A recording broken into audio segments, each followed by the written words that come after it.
Bienvenue aux Nouvelles nationales d'APTN. Ce soir, nous vous présentons un épisode spécial de Nouvelles nationales d'APTN où nous revenons sur nos principales histoires de 2020. Et avec moi, pour en discuter, Shohan Bacon.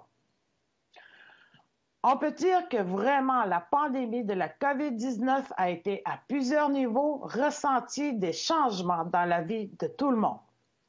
Les inquiétudes des Autochtones dans les communautés étaient dues à la surpopulation dans les communautés avec le manque de logement. Voici un reportage sur un survol d'est en ouest au Québec sur la situation en mars dernier. À Paguashibo, la directrice générale du Conseil des Inuits de Paguashibo, Mary Mark, nous informe sur le défi que d'être une communauté éloignée. La communauté est située à l'extrême est du Québec et est accessible seulement par bateau ou par avion.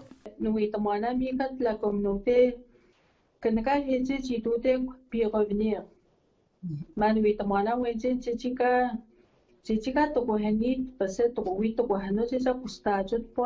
Nous autres, on est plus démunis parce qu'on a moins accès à l'hospitalisation. Du côté de Ekwandjit, une communauté située à l'est du Québec, le chef Pietacho a été l'une des premières communautés à ériger un poste de garde et de fermer les autres entrées pour contrôler les entrées et sorties de sa communauté. Une bonne décision qu'on a prise. On n'a pas dit encore à nos gens de ne pas sortir ou de... On n'en est pas rendu là. C'était plus au niveau des gens de la région qui n'ont pas d'affaires ici, mais tous nos professionnels, toutes les ressources, même nos fournisseurs en termes d'alimentation et autres, peuvent rentrer dans la communauté. Aussi, le chef Pietacho a demandé au gouvernement du Québec de fermer le chantier de la Romaine pour freiner la propagation du virus COVID-19.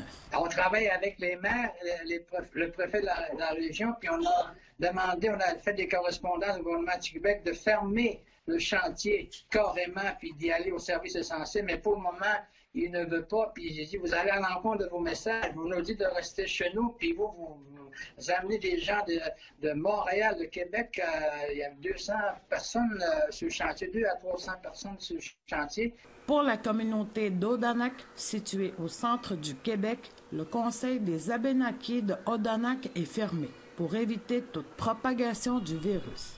Voici Daniel Nolette, agissant en tant que traducteur pour le chef Richard Obam-Sawin. Ce que le chef vient de dire, c'est que dans les circonstances, c'est difficile pour notre communauté de faire comme certaines autres ont fait, mais avec les communautés avoisinantes, avec les municipalités avoisinantes, on essaie autant que possible de suivre les directives du gouvernement, de limiter les accès aux services publics, de limiter les accès dans les lieux publics.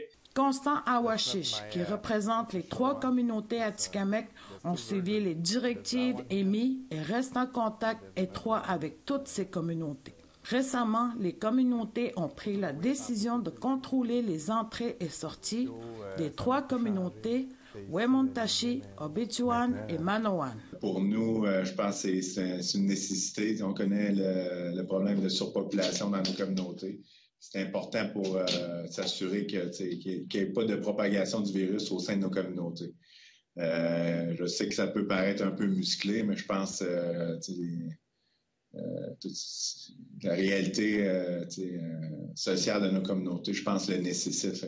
Adrienne Jérôme, chef du Conseil de la Nation Anishinaabe du Lac-Simon, dans l'ouest du Québec, en plus de suivre les mesures, sa communauté a préparé de la médecine traditionnelle. C'est une initiative de la communauté qu'on a soutenue avec les aînés. On réussit pas. Il n'y a pas encore, les nouvelles nous disent qu'il n'y a pas encore trouvé de remède. Mais nous, la communauté croit beaucoup à la médecine traditionnelle. Puis on l'utilise beaucoup ici au Lac-Simon, la médecine traditionnelle, avant de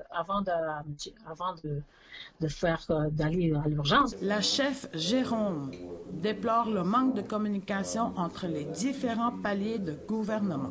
Il y a eu des argents qui sont débloqués, on ne sait pas combien chaque communauté va avoir. Sylvie Ambroise, Nouvelle nationale d'APTN, Montréal.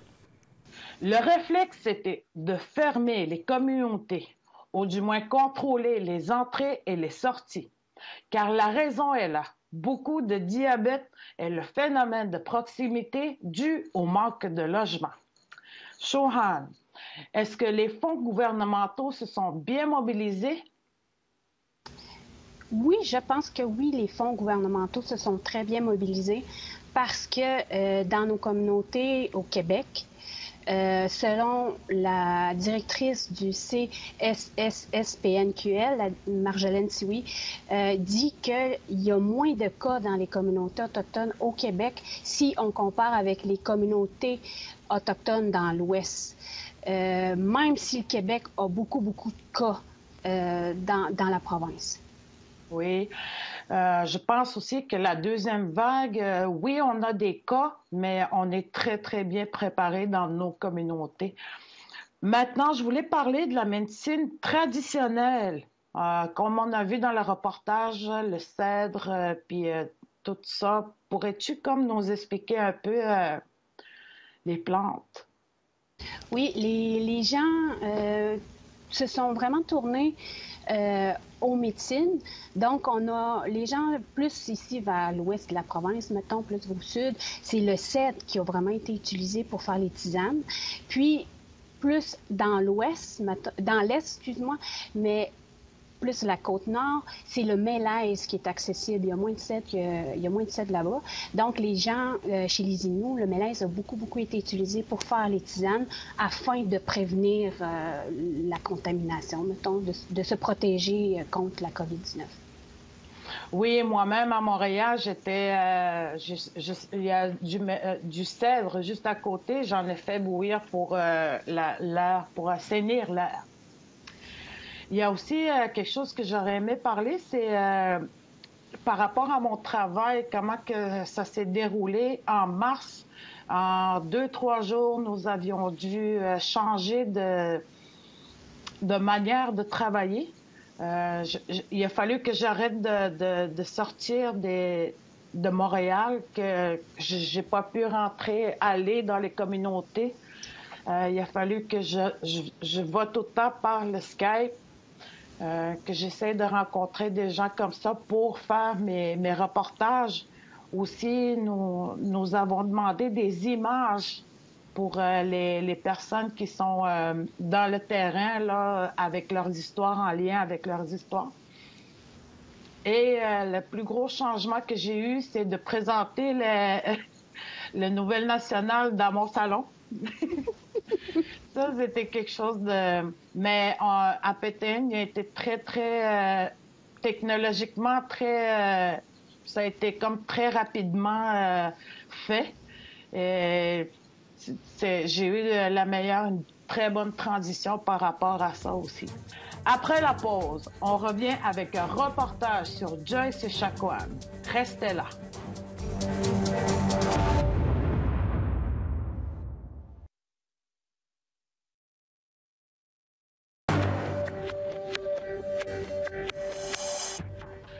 Bienvenue aux Nouvelles nationales d'APTN. Voici le deuxième reportage sur la vigile à l'hôpital de Joliette de Joyce Echaquan. Une histoire qui a fait beaucoup réagir et pour laquelle nous avons couvert plusieurs mises à jour. Justice pour Joyce! Devant l'hôpital où est morte Joyce Echaquan, la douleur est palpable et il y a de la colère. Qu'est-ce qu'on veut? La justice! Les Autochtones de plusieurs nations au Québec se sont rassemblés pour dénoncer le traitement qu'elle a subi sur son lit de mort. Plus de 21 communautés autochtones se sont mobilisées pour apporter leur soutien à la communauté de Manawan et aussi à la famille Echaquan Dubé. Le reste du Canada a entendu aussi les cris du cœur. Après ce rassemblement au Parlement d'Ottawa, Guy Nicoué de Manawan a rencontré le ministre des Services aux Autochtones, Marc Miller, et Caroline Bennett. Je veux que les actions soient posées dès demain matin. On sait le système que ça prend. La paperasse, l'administration, on sait ce qu'on veut, Manoir. Arrêtons de faire des études de marché et tout. Je viens de vous dire qu'est-ce qu'on a besoin maintenant à Manoir. Marc Miller a reconnu au Parlement que le racisme systémique doit se terminer. C'est pas un incident qui est isolé. Ça, on le sait. Et puis là, au fédéral, on parle de racisme systémique. On parle de lutter contre les microagressions, mais ça, c'était du racisme tout craché. Entre-temps, le premier ministre Legault dit que le comportement des employés de l'hôpital impliqués est un incident isolé. Écoutez, moi, je pense qu'il y a du racisme au Québec. Il faut combattre ce racisme. L'infirmière, ce qu'elle a dit, c'est totalement inacceptable et c'est raciste et elle a été congédiée. Maintenant, de penser que toutes les infirmières ou que tout le système de la santé aurait eu cette réaction-là, tout le monde va dire, ben non. La commission vient recevoir en septembre 2018 Maryse Olivier, directrice de la protection de la jeunesse du CIS de la Naudière. À cette époque, a été informée du fait que les Autochtones subissaient des propos et des comportements racistes à l'hôpital de Joliette de la part du personnel hospitalier. Vous pouvez être certaine que c'est quelque chose que je vais ramener auprès de mes collègues et pour lesquels il y aura des actions posées, il y aura des actions, des sensibilisations et on va s'attendre à ce qu'il y ait une amélioration de la part de tout le monde à ce niveau-là. APTN a demandé au CIS de la Naudière si ces informations se sont rendues jusqu'à la haute direction et s'ils ont pris des actions. Le CIS a dit qu'une rencontre se tiendra prochainement à Manawan dans le but d'en arriver à la mise en place d'actions concrètes. Entre-temps, la mobilisation des différents groupes autochtones et allochtones feront-ils changer les choses dans les hôpitaux du Québec? Beaucoup sont d'accord. Il est maintenant le temps d'agir. Sylvie Ambroise, Nouvelle nationale d'APTN, Montréal. Chouhan, comment tu t'es sentie quand c'est arrivé? Comment as-tu réagi? En fait, j'étais très, très, très estomaquée par la vidéo que j'avais entrevue au début, mais j'avais comme skippé. Puis c'est mon conjoint qui est revenu du travail, puis il m'a vraiment dit « Chante, as-tu vu la vidéo à propos des Atikamekw? » Puis je suis allée la regarder, j'ai dit « Oui, j'ai entendu », mais là, de l'écouter, l'entendre, ça m'a ébranlée, je dois dire, choquée. Il n'y a aucun mot, c'est comme, c'est notre âme qui a été affectée en tant que femme autochtone, là, pour moi, là, c'est mon âme Innu qui a été vraiment ébranlée. J'avouerais que oui, j'ai pleuré, puis c'est pas juste 1, 2 ou 3 jours, là, j'ai pleuré pendant 2 semaines, réellement.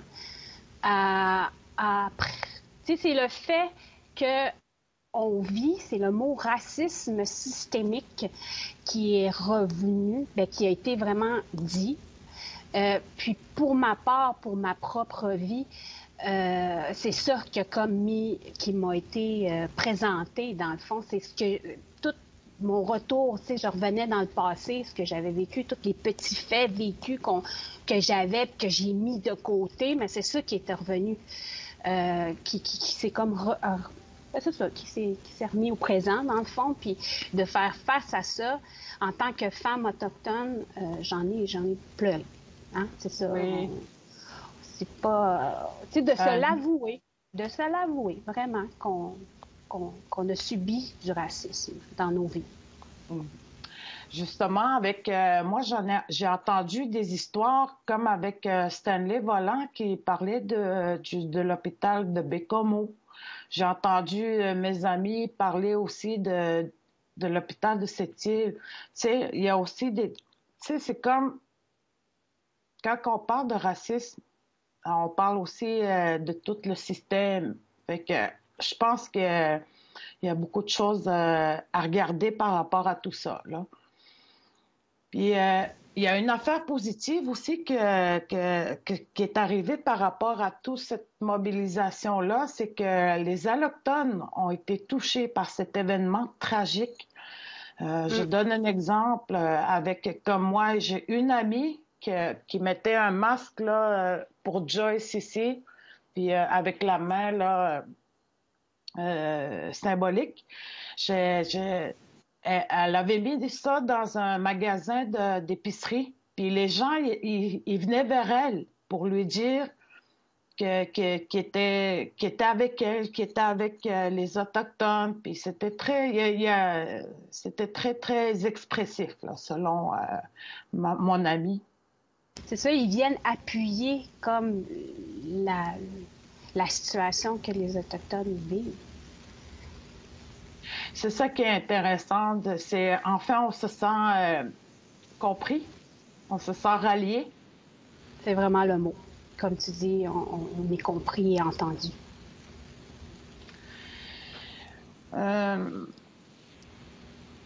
Qu'est-ce que je pourrais dire de plus par rapport à tout ça?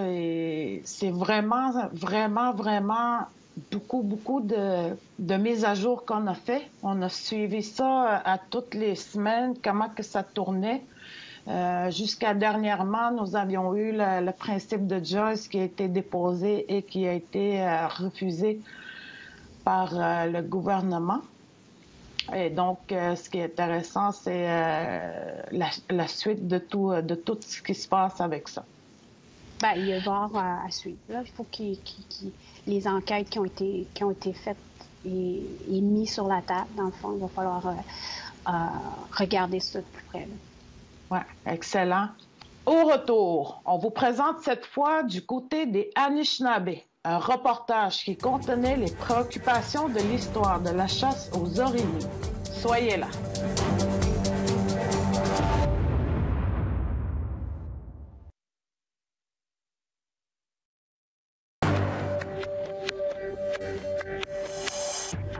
Bienvenue aux nouvelles nationales d'APTN. On vous présente un reportage dont le sujet qui a été l'un des plus vus sur notre page Facebook, avec plus de 25 000 vues et qui a généré plus de 350 partages. L'histoire de la chasse à l'orignal qui a créé des affrontements entre les Autochtones et les chasseurs allochtones sur la discorde de la chasse à l'orignal l'automne dernier. Tout commence par une conversation. Combien vous en tuez par année des orignales? Whose land is it? It's everybody's land. Mal à l'aise, le pourvoyeur propose un compromis. La tension monte ensuite d'un cran.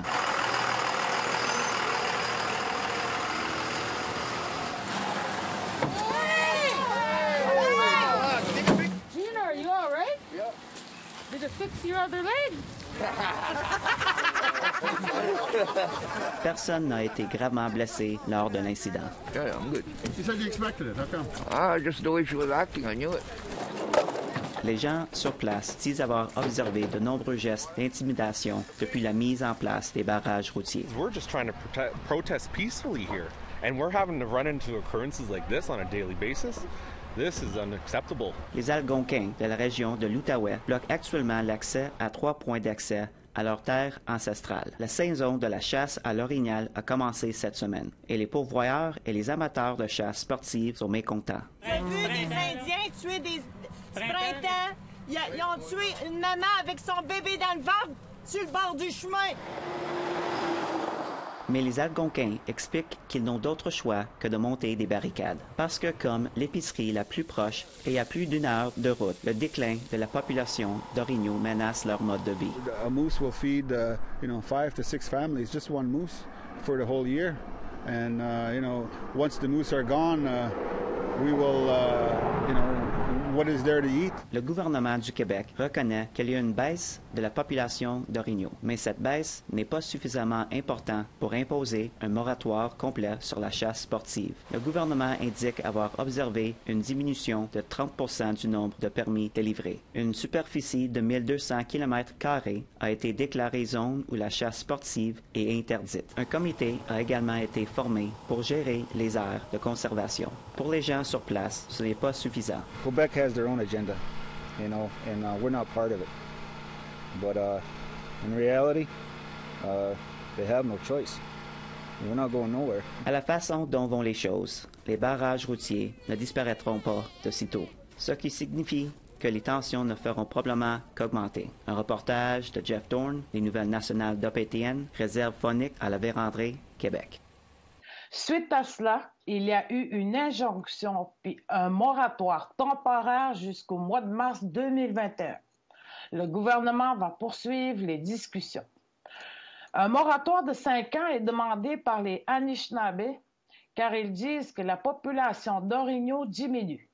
Le gouvernement du Québec avait fait une étude pour compter les orignaux et cette étude a été parue par le gouvernement, puis selon le chef du Lac-Simon, Adrienne Jérôme, a déploré le fait que ce comptage était situé très loin des terres.